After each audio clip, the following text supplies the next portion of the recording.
नमस्कार, target with आलोक के current update में आप सभी का स्वागत है। हमारा आज का विषय है रैनसमवेयर हमलों में शीर्ष 5 देशों में शामिल भारत। हाल ही में साइबर सुरक्षा firm Check Point Software Technologies के एक अध्ययन के अनुसार वर्ष 2020 की तीसरी तिमाही में रैनसमवेयर के हमलों से सबसे ज़्यादा प्रभावित होने वाले शीर्ष 5 देशों में अमेरिका के बाद भारत दूसरे स्थान पर है। अन्य प्रभावित शीर्ष देशों की सूची में श्रीलंका तीसरे, रूस चौथे और तुर्की 5वें स्थान पर है। कंपनी के अनुसार लॉकडाउन के दौरान वर्क फ्रॉम होम के लिए भारतीय कंपनियों को अपने कर्मचारियों को नेटवर्क एक्सेस देने के लिए अपनी सुरक्षा प्रणाली में बदलाव करना पड़ा, जिसके कारण ये कंपनियां रैनसमवेयर हमलों के लिए असुरक्षित हो गईं।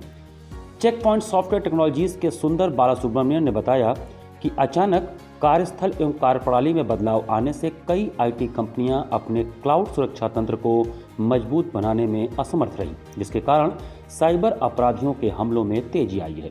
बालासुब्रमण्यम ने बताया कि महामारी के दौरान भारत सहित विश्व के 71% उपयोगकर्ताओं ने फरवरी से मार्च 2020 के दौरान साइबर हमलों की बात स्वीकार की है और 95% ने कहा कि बहुत ज़्यादा संख्या में लोगों को रिमोट एक्सेस देने की होड़ और जल्दीबाजी में अनजान लोगों को भी कनेक्टिविटी की अनुमति दे दी गई।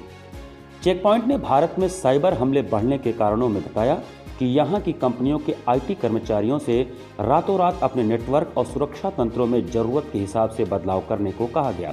जिन आईटी परिवर्तनों को करने में वर्ष भर लगते हैं, उनको हफ्ते भर में तैयार करना पड़ा। इससे सुरक्षा में लूप होल बचे रह गए।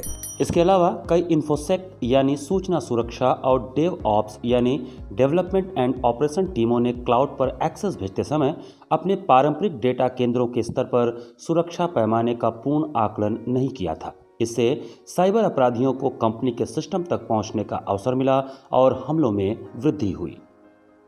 चेक पॉइंट के अनुसार भारत में एक कंपनी पर विश्व के किसी अन्य कंपनी की तुलना में 3 गुना ज़्यादा साइबर हमले होते हैं। इसका कारण यहाँ साइबर जागरूकता में कमी और औसत सुरक्षा तंत्र है। वर्ष 2020 के दूसरे और तीसरे तिमाही के बीच भारत में हमलों की संख्या 39.2% बढ़ी है। तीसरे तिमाही में रैनसमवेयर से प्रभावित भारत के शीर्ष उद्योग विनिर्माण, सैन्य विभाग, वित्त और बैंकिंग, सॉफ्टवेयर कंपनी तथा स्वास्थ्य सेवा थे। इस दौरान चेक पॉइंट ने वैश्विक स्तर पर पाया कि राष्ट्रीय खुफिया जानकारी एकत्र करने के लिए आक्रामक साइबर उपकरणों का उपयोग किया गया और जासूसी के कार्यों में वृद्धि हुई है। वर्तमान में नई साइबर इंटेलिजेंस कई देशों की पसंद का हथियार बन गई है। अब तो विश्व स्वास्थ्य संगठन ने भी साइबर हमलों में वृद्धि की रिपोर्ट की है, जिसमें एक डार्क होटल एपीटी समूह को स्वास्थ्य सेवाओं और मानवतावादी संगठनों पर साइबर हमलों के लिए जिम्मेदार ठहराया गया है। आइए जानते हैं क्या है रैनसमवेयर। रैनसमवेयर एक प्रकार का मॉलवेयर है। इसे स्केयरवेयर भी कहा जाता है। इस प्रकार का मॉलवेयर कंप्यूटर को लॉक कर देता है और सब कुछ मिटाने की धमकी देता है जब तक उसे कंप्यूटर के मालिक द्वारा फिरौती नहीं दी जाती है।